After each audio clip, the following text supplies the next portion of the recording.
ये बोर्ड पे जो क्वेश्चन देख रहा है ये जेईई मेन 2024 में आ चुका है और ये 2022 एडवांस में आ चुका है। ये जीआई फंक्शन है, ये फंक्शन जीआई। देखिए इसको हम लोग कैसे सॉल्व करते हैं। यानी जीआई फंक्शन क्या होता है, रूट के अंदर क्या है, इस फंक्शन के अंदर 1.2 हो तो 1 आता है, -1.2 होता है तो -2 आता है, यानी उससे जस्ट छोटा इंटीजर आता है।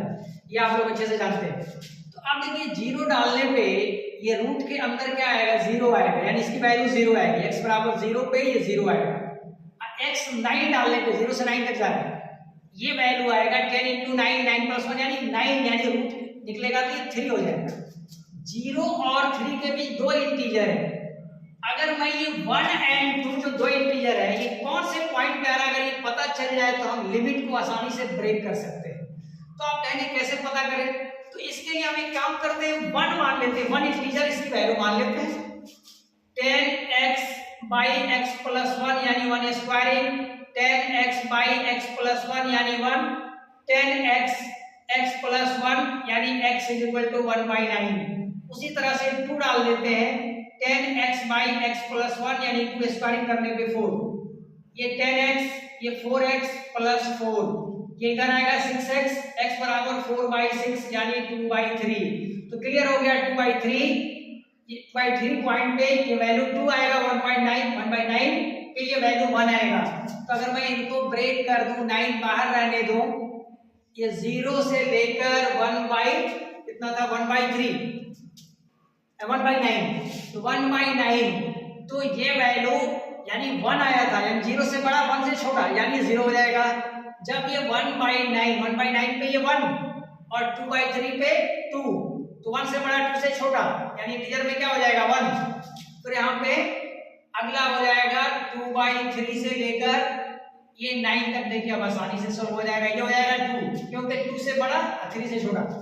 तो अब अगर इनको सोल्व करें तो ये हमारे पास ये x आएगा, यानी 2/3 - 1/9, फिर ये 2x होगा, तो 2x होने का मतलब 2 × 9 - 2 × 2/3।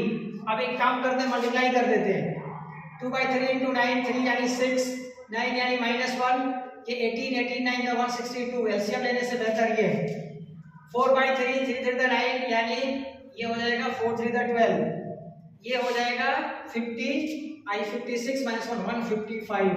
ये आसानी से हम लोगों ने सोल्व कर लिया। यानी जीआई फंक्शन का कांसेप्ट, ग्रेटेस्ट इंटीजर फंक्शन का कांसेप्ट क्लियर है, तो हमने आसानी से इसको सोल्व कर लिया। अब एक और क्वेश्चन लेते हैं जो जेईई मेंस में आ चुका है। देखिए वो क्वेश्चन इस तरह से है, 0 से लेकर π/3 तक cos पे पावर 4x dx इक्वेशन के तौर पे, खासकर इक्वेशन और डिफरेंट इंटीग्रेशन के अंदर प्रॉपर्टीज बहुत आता है, उसी का क्वेश्चन ये आया है। a पाई इक्वेशन वाला क्वेश्चन, b √3 और कह रहा फाइंड कीजिए 9a + 8b। देखिए जब तक a और b नहीं निकलेगा हम नहीं सोल्व कर सकते। a b कैसे निकलेगा, इनको सोल्व करेंगे तो a और b निकल जाएगा। तो देखिए हम जानते हैं कि स्क्वायर वाला फॉर्म, हमें स्क्वायर वाले फॉर्म आसानी से नहीं निकलते, उनका इंटीग्रेशन हमारे पास नहीं होता साइन स्क्वायर और cos स्क्वायर में। तो हम लोग जानते हैं कि 1 + cos 2x होता है 2 cos square x, cos square की जगह 1 + cos x/2 cos 2x/2, तो 1/2 बाहर, ये हो गया हमारे पास 1 + cos 2x, ये 1/2 इसी के अंदर डालिए, क्योंकि ये cos स्क्वायर है उसके ऊपर स्क्वायर, यहाँ स्क्वायर आ जाएगा, ये 0 से π/3।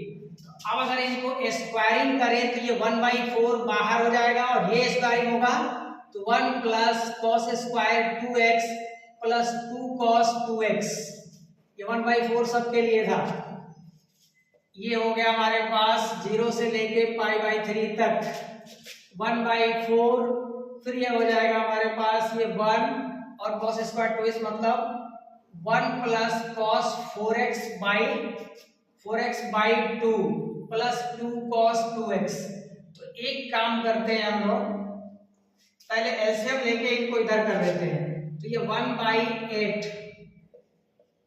1/8 ये हो जाएगा 2, ये 2 होगा, 2 और मिलके 3, और ये cos 4x, cos 4x, cos 4x, और ये 2 to the 4, 4 cos 2x, ये हो जाएगा, और ये 2 जो था वो बाहर चला गया 1/8। अब इनको अगर मैं इंटीग्रेट कर दूं तो देखिए 1/8, 3 का इंटीग्रेशन 3x और cos 4x का sin 4x/4, और ये हो जाएगा हमारे पास 4 sin 2x/2 2 to the 4। अब यहाँ लिमिट डाल दें 0 से π/3, तो 1/8, ये जब लिमिट डालेंगे π/3, 3π/3, यानी क्या था, ये 3x था, 3π/3, और फिर यहाँ पे जब हम डालेंगे π/3, तो π/3 यानी 4π/3, तो 4π/3 मतलब 4π/3 का मतलब 240, 64 था, वो चला जाएगा थर्ड क्वाड्रेंट में, और इसकी वैल्यू हो जाएगी -√3/2, 2 है और नीचे 4, 8 हो जाएगा, और यहाँ डालेंगे तो ये 120 होगा, 60 में 120 यानी π/3, तो ये हो जाएगा 2π/3, 2π/3, यानी एक बार हम और देख लीजिए, 3 हो गया, हाँ सही है। अब यहाँ पे क्या हो गया, 1/8 से मल्टीप्लाई किया तो 0 लिमिट डालने में ये खत्म हो जाएगा।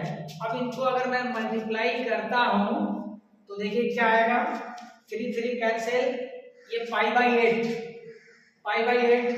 और ये क्या था 2, और ये π/3 नहीं, ये √3/2,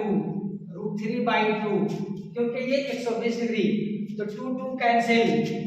अब यहाँ मल्टीप्लाई करें तो ये π/8, और ये हो जाएगा 8 × 64, यानी -√3/64, और यहाँ हो जाएगा ये √3/8, तो अगर मैं इनको √3 को कॉमन कर लें तो ये π/8, और ये √3 कॉमन हो जाएगा तो कितने, 8 × 64, 8 - 1 यानी 7/64 √3।